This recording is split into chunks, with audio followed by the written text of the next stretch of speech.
श्री कृष्ण का जन्म हो चुका है और कंस के दरबार में दरबार लगा है। कंस का दरबार लगा है। उसे मारने का कोई उपाय किया जाए। क्यों नहीं महाराज, अभी हम आपको उपाय बताते हैं। अरे मंत्री जी, महाराज को कोई उपाय बताइए। महाराज बोलो सुन राजा, क्यों डरी पते ही काजा। महाराज मैं आपको उपाय बताता हूँ, ये तो छोटा सा कार्य है, आप बता ही भय मान रहे हैं। मुँह पे के मंत्र सुन लीजिए। देखिए कंस का दरबार सजा हुआ है और पूतना का वध होने ही वाला है। यहाँ पर सबसे सरल उपाय है, जो यदि रास लीला हो रही है तो आप विक्रमपुर के महारुद्र जग में जो हो रही है, वैसे तो नहीं हो रहे हैं, पर फिर भी जो चौपाल चोरी से हो रहे हैं वो सभी बंद करा दें। जो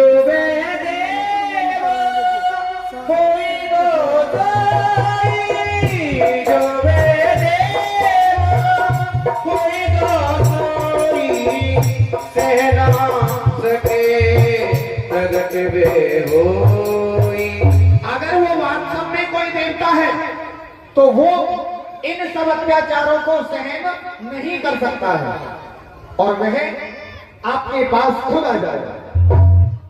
महाराज ये मंत्री कह रहे हैं कि हमारे पाठ पूजा यज्ञ तब सबको बंद करा दो। तू क्या कहना चाहता है? मैं ये कहना चाहता हूँ, ब्रज के लिए असुरे पठाओ, बालक मास के मरवाओ।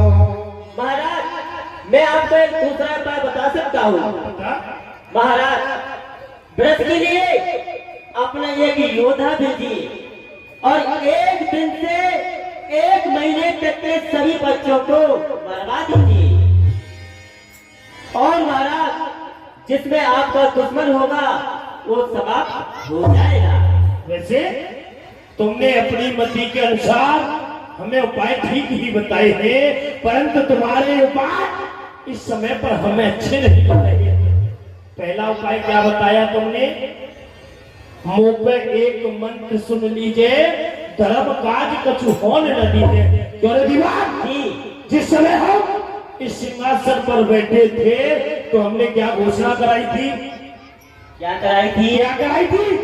कि हवन पाठ पूजा यज्ञ तब सभी बंद हो जाए। बंद हो जाए ना जी। उसका परिणाम क्या हुआ? वो हमारी कारागार में जन्म लेकर आया और जन्म लेते ही भाग गया। दूसरा तुमने बताया जी, देश देश को असुर पठावो, बालक मासक के मरवाओ। जिस समय हम इस दरबार में देवकी के पुत्र की हत्या कर रहे थे तो तूने क्या कहा था? क्या आप ऐसे बच्चों की हत्या करेंगे तो ये प्रजा भड़क सकती है, आंदोलन खड़ा कर सकती है, और वही कार्य आज तू मुझे बता रहा है। महाराज मैं तो इसलिए बता रहा हूँ क्योंकि आप उस बच्चे से डर रहे हैं, घबरा रहे हैं ना। घबरा रहे हैं तो बता, परंतु ऐसा उपाय तो बता जो बिल्कुल सटीक बैठे। महाराज फिर तो एक ही उपाय है। क्या उपाय है? फिर तो इस काम को कोई वीर नहीं, कोई वीरांगना कर सकती है, स्त्री कर सकती है। वीरांगना? जी महाराज। परंतु हमारे इस राज्य में ऐसी कौन वीरांगना है जो हमारे इस कार्य को कर सकती है? कर सकती है। कौन है वो? आपके राज्य में भी है। कौन है? वो है आपकी बहन पूतना। बहन पूतना? जी।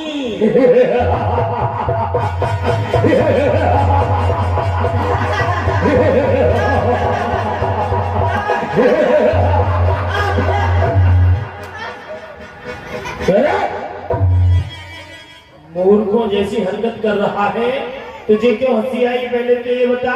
अरे आपको देख के मुझे भी आ गई। हमें देखकर हमें हंसी क्यों आई बता है? इसलिए आई है जैसे ही हमने अपनी बहन पूतना का नाम सुना, नाम पूतना का सुनते हंसी जो मुझको आती है अरे मच्छर को मारने के लिए क्या गदा उठाई जाती है। हमारी बहन बलियों में बलवान और हमारा काल एक मच्छर के समान है, और मच्छर को कभी गदा से नहीं मारते हैं, उसके ऊपर गदा का प्रहार नहीं किया जाता, चुटकियों से ही मिसल दिया जाता है। महाराज सरप के बच्चे को और कांटे को कभी छोटा मत समझिए। जो आपका दुश्मन है ना, उसे आप छोटा बच्चा मत समझिए। हाँ, अरे छोटा नहीं समझ रहे हैं, परंतु हमारी बहन भी बलियों में बलवान है।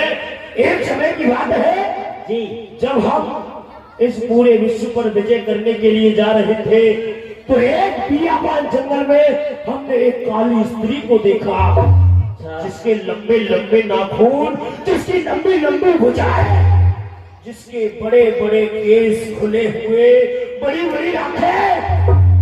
उसने हमको देखा और हमने उसको देखा, परस्पर में हमारा संग्राम हो गया। पता है दीवा, वो संग्राम कितने दिन चला? कितने दिन चला? 7 दिन 7 रात। बाप रे बाप, 7 दिन 7 रात। महाराज, क्या आपको भूख नहीं लगी थी क्या?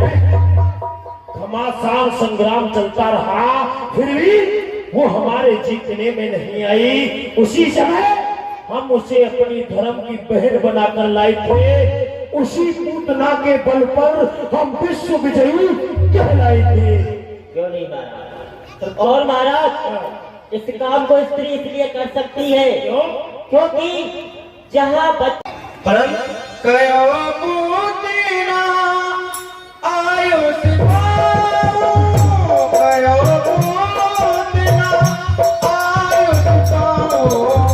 तो ये काल में कर आओ, तो ये कारज में कर आओ।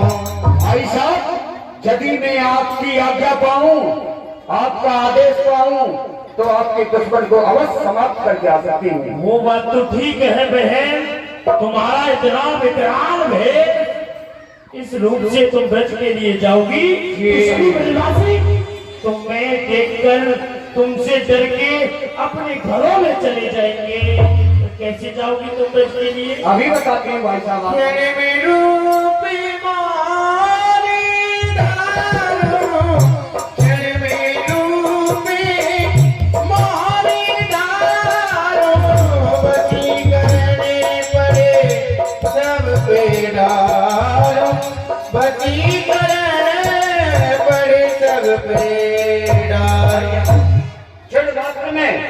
मैं मोहनी रूप धारण कर लेती हूँ, और भाई साहब मैं वशीकरण मंत्र भी जानती हूँ। अच्छा, हाँ, तुमने ऋषि दुर्वासा से अनेकों मंत्र प्राप्त किए हैं, फिर भी हमें संशय है क्या कि तुम हमारे काल को मारोगी कैसे?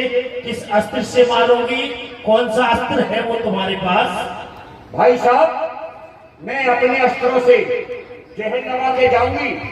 ब्रजमंडल में जो छोटे छोटे बच्चे हैं, 1 दिन से लेकर 1 महीने तक छोटे छोटे बच्चों को दूध पिलाऊंगी, उसी में आपका दुश्मन समाप्त हो जाएगा। अरे वाह!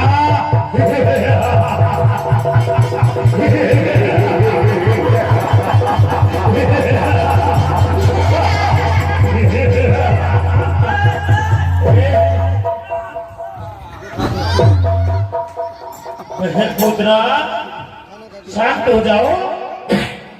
अब हमें विश्वास तो हो गया कि तुम हमारे दुश्मन को मार सकती हो। जी भाई साहब। तो ये जो हमारे दरबारी है ना, तुम्हारा सुंदर रूप देखना चाहते हैं कि तुम यहाँ इन्हें मोहित कर सकती हो या नहीं। भाई साहब, आपने मेरा सुंदर रूप देख रखा है, परंतु इस दीवान ने नहीं देखा। इसने नहीं देखा और इन्होंने भी नहीं देखा। कहना चाहते हो दीवान जी? अरे बुआ जी, अच्छा ये बताइए, आप वैसे ही बहुत सुंदर है, इससे भी ज्यादा सुंदर हो जाती है क्या? इससे भी ज्यादा सुंदर मैं बन जाती हूँ। अच्छा। यदि मुझे कोई देख लेता है पुरुष,